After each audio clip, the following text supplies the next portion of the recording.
مدینہ منورہ میں ایک عابد زاہد نوجوان رہتا تھا۔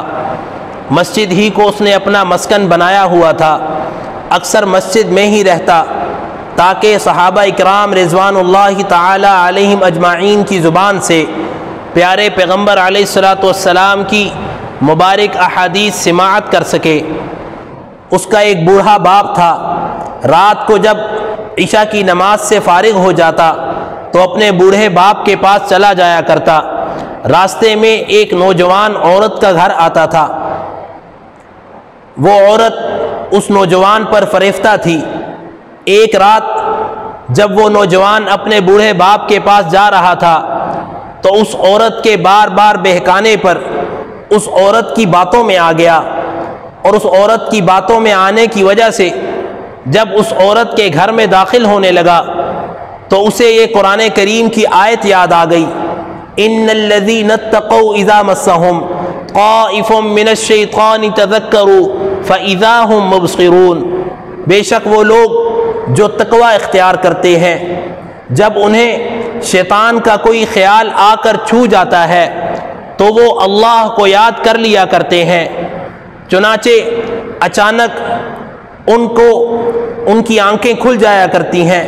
اس آیت کو پڑھنا تھا کہ وہ نوجوان پڑھتے ہی بے ہوش ہو گیا، اور اسی بے ہوشی کی حالت میں اس نوجوان کو اس کے والد کے پاس لے جایا گیا۔ کافی دیر تک وہ بے ہوشی کی حالت میں رہا، یہاں تک کہ تہائی رات کا عرصہ گزر گیا۔ جب اس نوجوان کو ہوش آیا تو اس نے اپنے والد کو سارا واقعہ سنایا۔ والد نے اس سے کہا کہ وہ کون سی آیت تم نے تلاوت کی تھی؟ جب اس نوجوان نے وہ آیت دوبارہ تلاوت کی تو وہ آیت تلاوت کرتے ہی دوبارہ بے ہوش ہو گیا۔ اسی دوران اہل و عیال کے افراد اور آس پڑوس کے لوگ بھی اکٹھے ہو گئے۔ جب اس نوجوان کو ہلایا گیا تو وہ نوجوان فوت ہو چکا تھا، چنانچہ رات ہی کو اسے غسل دیا گیا اور رات ہی کو اس کی تدفین کر دی گئی۔ صبح جب حضرت عمر فاروق رضی اللہ تعالی عنہ کو اس نوجوان کے بارے میں اطلاع دی گئی تو پیارے پیغمبر کے پیارے صحابی حضرت عمر فاروق رضی اللہ تعالی عنہ اس نوجوان کے والد کے پاس تعزیت کے لیے گئے۔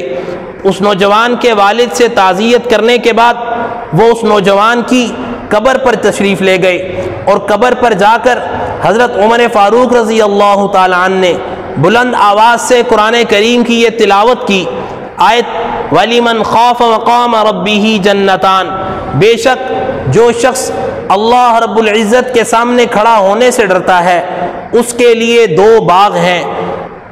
قبر سے اس نوجوان نے جواب دیا، اے عمر رضی اللہ تعالی عنہ، بے شک مجھے میرے رب نے جنت میں دو باغ دے دیے ہیں، بے شک میرے رب نے مجھے جنت میں دو باغ دے دیے ہیں۔